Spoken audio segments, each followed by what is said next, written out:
Michael, tell me about the days leading up to October the 7th. Your brother and his wife told you that they were going to this festival. Tell us how the next couple of days and October the 7th unfolded. I actually didn't know they were about to go to this festival. I only discovered it on that horrible morning. For us, it was a normal week doing the regular day-to-day life.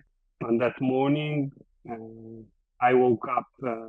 I remember the time. I woke up. It was 6:34. I woke up from hearing the alarms around my house. And at first, I didn't understand what's happening because it's not a usual thing. I woke up and I remember turning on the TV and just saw all the alerts on TV with no news. Everything was normal, besides the fact that you saw alerts all over Israel. I immediately called my mother and asked her if they are okay, because I saw that my parents' house was also getting those missile attacks. And then I heard about Or Levy. She told me that they went to a festival in Reim. At that point, I wasn't too worried. I mean, she told me that they are there, but that they are heading back and that they are hiding. So in my mind, it was okay. They will hide in a shelter. When it's over, they'll get back to the car and head back home. Nothing out of the ordinary. Around 8:30, my mother called me crying. She said that she's worried and that Or is not answering and she doesn't know what happened. And even on that stage, I told her, Mom, you don't think about bad things. Relax. Probably something with the lines, the cell lines, or something happened with it, and he will call you in an hour or so. And then I continued to watch the news and started hearing terrorists getting into this place and that place, and I got the video of a pickup with a machine gun on it. At first, I thought someone is started with fake news because they said it's in Israel, but it couldn't be. And then I saw an Israeli police car just passing through this pickup truck, and then I started thinking, okay, maybe one got in somehow. But I still didn't get how big it was, and only at 10:30 or something like that, my uncle called me, asked me if we heard something from Or. And I remember hanging up the phone and thinking, wait, he doesn't call you in normal days. Like, it wasn't a regular call, and definitely not when he asked about Or. And then I remember I hung up the phone and immediately felt that something bad happened. Couldn't tell what yet, but I knew that something happened.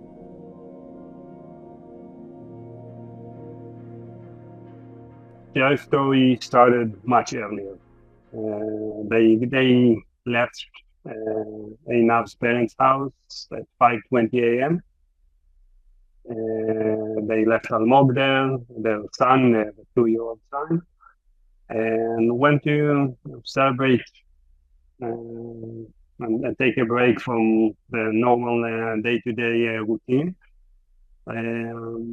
They got to the party around 6:20, so 9 or 10 minutes before hell started there. And they managed to text my mother and told her that they're heading back. A few minutes after, they texted again and told her that they had to stop in a shelter next to the road. Then the day after, I saw their car in one of the newspapers. One of the doors was still open. So they just ran, they left the car and ran from it. From this shelter, they called my mother again. It was 7:29 a.m. All was terrified at that point. He told my mother asked him, "Oh, what's going on? Are you okay? Is everything okay?" And his only response was, "Mom, you don't want to know." And that's it. And that was the last thing we heard from him. I discovered after that, about 10 minutes after this call, a group of terrorists arrived to this shelter and started throwing grenades into it, shooting into it. Some of the grenades and the brave people inside managed to kick some of the grenades out.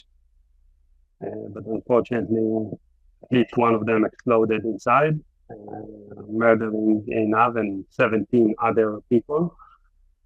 And my brother was kidnapped together with 3 others from the shelter.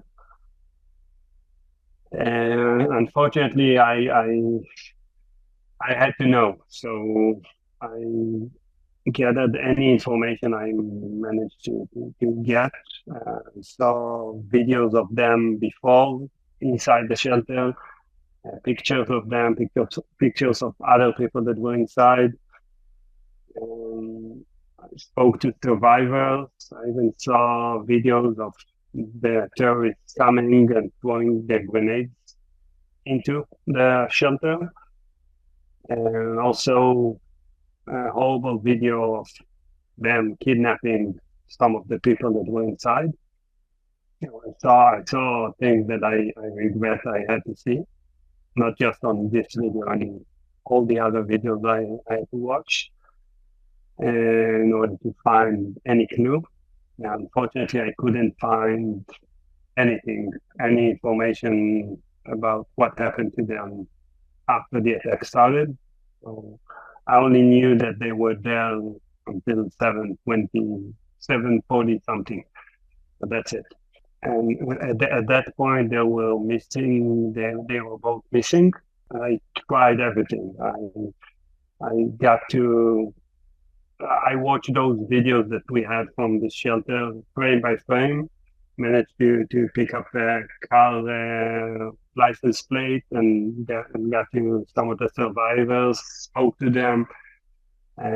Tried all the hospitals to see maybe if they're maybe in one of them, with no results. Now was missing for 4 days. So on Wednesday evening, someone, the army came to her parents' house, told them that unfortunately Eynav was murdered. All was still missing at that point. And only 8 days after the attack, on Sunday after, the army came to my parents' house and told them that all was kidnapped, but they didn't tell us anything about his condition, what happened, nothing. All we know is that he was kidnapped and that he is probably alive, but nothing more. And what have they told you since? What have you been doing to try and raise awareness of your brother's kidnap? And what's been happening over the last 3 weeks? So after that meeting, we didn't hear any news, anything new about his condition. The only thing that they kept saying is that they have indications that he's there, and that they are almost positive he's there, and that they think that he's alive. But that's it.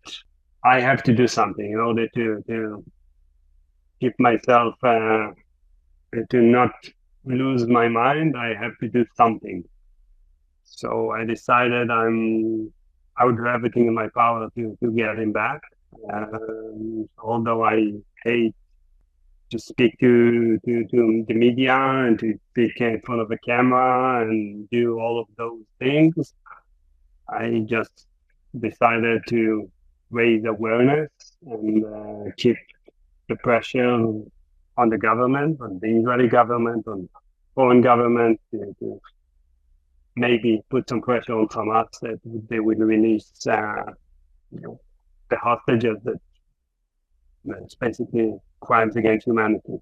And at the same time, I'm also trying to take as much as I can from my parents' plate, not to let them deal with it, because they have to help raising Almog, their son. He lost his mother, his father, God knows well, and I'm trying to protect them. How are they coping? I just had a call with my uncle about my father. I mean, we spoke about the fact that he's not the same. Like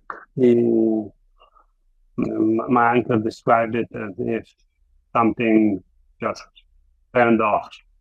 And one of the things I heard about my father, and it's true, was that he seems so fragile right now, that he looks as if he's about to break any second. And if you knew my father before October 7th, it's horrible day. The last thing that you will say about my father was that he's a fragile man. He was completely opposite. And as the IDF continues its operation in Gaza, how more concerned are you as that military action continues, or do you feel that might be the best way of securing your brother's release? Honestly, I feel as if they are gambling on my brother's life. Because, as you can imagine, we don't know anything. And the feeling that he's there somewhere, maybe in a tunnel or maybe God knows where, it's frightening. It's the feeling, you feel helpless and scared and worried that someone might make a mistake and accidentally hurt him.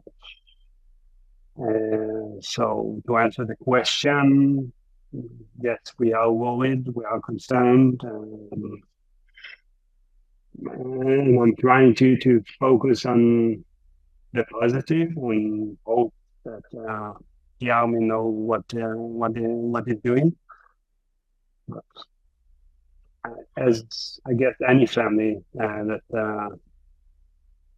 a loved one is a hostage there, it's scary and it's frightening, and we are worried.